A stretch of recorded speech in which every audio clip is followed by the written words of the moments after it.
নমস্কার। আজকের এই কবি প্রণাম অনুষ্ঠানে বক্তব্য রাখছেন মাননীয় দীপঙ্কর মহাশয় এবং মাননীয় গোবিন্দ মহাশয় এবং তার সঙ্গে সোমেনবাবু সতীনাটক। ধন্যবাদ আপনাদের সবাইকে। তিনি স্রষ্টা, তাকে আমরা কি করে বলতে পারি যে তিনি সংগীত দুর্বল সংগীত চর্চায় খানিকটা অনগ্রসর ছিলেন? বলা যায়। তৃতীয়ত, রবীন্দ্রনাথ শুধু একজন সংগীত সৃষ্টিকারী, সংগীত স্রষ্টা এটা নয়, তিনি একজন সংগীত সমালোচকও বটেন। এই সমালোচনা করেছেন তিনি দুভাবে। এক, তিনি নিজের গ্রন্থের ভূমিকায় বারবার করে সংগীত নিয়ে বলতে চেয়েছেন। তার যোগ্য প্রমাণ আমরা বিসর্জন নাটকে পাচ্ছি।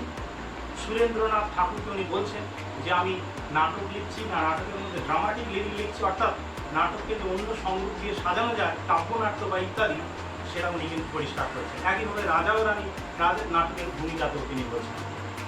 অন্যদিক থেকে আমরা যদি দেখি যে ভূমিকায় বা নিজের সাহিত্যকে শুধু ডিফাইন করার দিক থেকে নয়, রবীন্দ্রনাথ সরাসরি সাহিত্য সংগীত সমালোচক হিসেবে আত্মপ্রকাশ করেছেন যখন উনি লিখছেন বর্ষা যাপনের মতো কবিতা শোনার তৈরি। ছোট গল্পের প্রায় সংজ্ঞা, তার সমাপ্তি, সেটা নিয়ে বিতর্ক থাকতে পারে, সেটা নিয়ে হয়তো আমাদের স্বীকৃতি অনেকের না দেওয়ার ইচ্ছা থাকতে পারে, কিন্তু সেটা তো সাহিত্য সংগীতের ভাবনার সঙ্গে কোথাও বোধহয় মিলে যায়। ঠিক একইভাবে উনি সাহিত্য সমালোচক হিসেবে ওনার মন্তব্য রাখছেন ঐতিহাসিক উপন্যাস সম্পর্কে। বলছেন ঐতিহাসিক রস যদি না তৈরি হয়, সেটা ঐতিহাসিক উপন্যাস নয়, তো সাহিত্য সংগীতের উপাস। ঠিক একইভাবে যখন চোখের বাড়ি লিখছেন মনস্তাত্ত্বিক উপন্যাসের যে মেন কথা, আঁকের কথা, এই সাহিত্য সংগীতটাকেও চিনিয়ে দিচ্ছিলেন।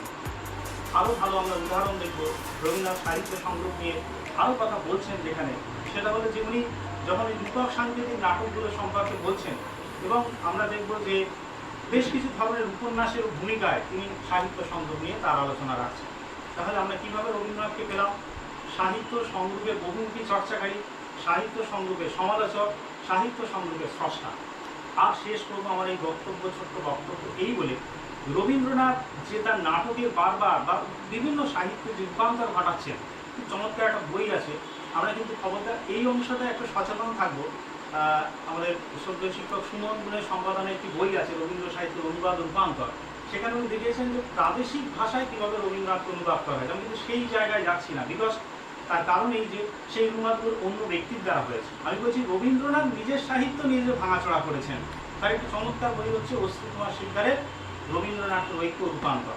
এটি একটা নির্ভরযোগ্যতার সমালোচনা গ্রন্থ। তো রবীন্দ্রনাথ এই যে রূপান্তর করছেন, প্রমথনাথ ঋষি রবীন্দ্রনাট্য প্রবাহের মতো গ্রন্থে বলছেন যে রবীন্দ্রনাথ কেন করছেন এটা, তার যে ব্যাখ্যা দিতে চাইছেন তিনি এভাবে যে রবীন্দ্রনাথ বোধহয় আত্মব্যাখ্যা করতে চাইছেন, পরিষ্কার হয়নি পাঠকের কাছে বা কারোর কাছে। আরও একটা কারণ হচ্ছে যে অভিনয়যোগ্য হয়ে ওঠেনি, বা মনে হলো অভিনয়টা বড়দের জন্য করেছিলেন, এবার ছোটদের জন্য লিখবেন। আবার অনেক সময় ভাষাটা কঠিন হয়ে গেছে, সহজ করে লিখতে গিয়ে করছে। এগুলো কারণ, অবশ্যই উদ্দেশ্য কারণ, কিন্তু তারপরেও একটা কারণ ওনার মধ্যে আমি অন্তত খুঁজে পাই, নিশ্চয়ই ওনার মধ্যে একটা সংগীতের ভাঙাচড়া করার উদ্দেশ্য ছিল। দেখতে চেয়েছেন যে উপন্যাসটিকে নাটকে লিখলে কি দাঁড়ায় দেখি, দেখতে চেয়েছেন এই উপন্যাসটার মধ্যে নাটকের বীজ আছে, তাহলে কেন আমি নাটকটা লিখবো না? তাহলে এই রূপান্তরের মধ্যে দিয়েও বুঝতে পারি রবীন্দ্রনাথ একজন সাহিত্য সংরূপ সচেতন স্রষ্টা। তাই সব মিলিয়ে আমরা বলতে পারি এই কথাই যে রবীন্দ্রনাথ সাহিত্য সংরূপ অসচেতন কোনো মতেই নয়, বরং বলা যায় এ যাবৎ যারা সাহিত্য সংরূপের বই লিখছেন এবং লিখে চলেছেন, তাদের অনেকের থেকে তিনি অনেক অগ্রসর একজন চিন্তক। নমস্কার সবাই। এর আগে লিপিকা তো অনেক পরে, লিপিকার আগে উনি যখন গীতাঞ্জলির যে গীতাঞ্জলি যেটা ইংরেজি গীতাঞ্জলি যাকে বলছি আমরা, সেখানে তো গদ্য কবিতা লিখে গেছেন। সুতরাং তার মধ্যে এটা চলছে, এটা চলে আসছে, এটা আর এটা ধারাবাহিকভাবে চলে আসছে।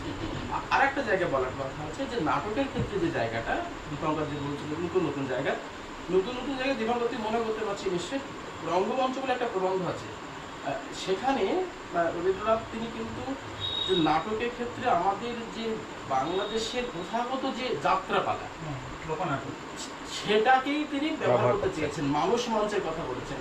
এবং এই যে বড় বড় ডায়ালগগুলো তো ওর আগে ছিল, রবীন্দ্রনাথ সেটা পরিশীলিতভাবে ব্যবহার করেছেন, বাউল গানকে কিভাবে ব্যবহার করেছেন।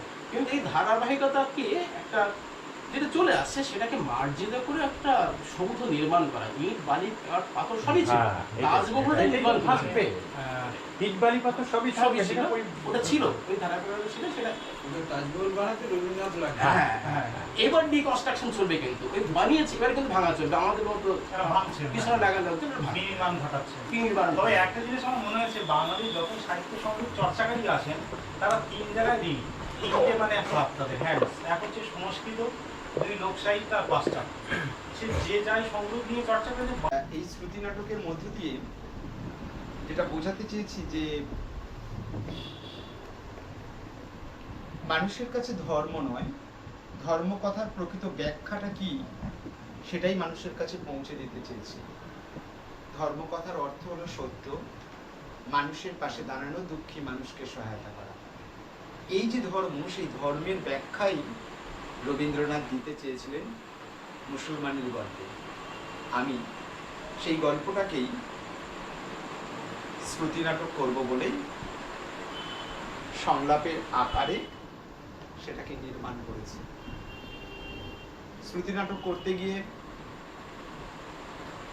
অনেক কাল্পনিকতার আশ্রয় নিতে হয়েছে, অনেক নিজস্ব সংযোজন ঘটেছে। যদি কোথাও কোনো ত্রুটি ঘটে থাকে তার জন্য আমি ক্ষমা চেয়ে নিচ্ছি।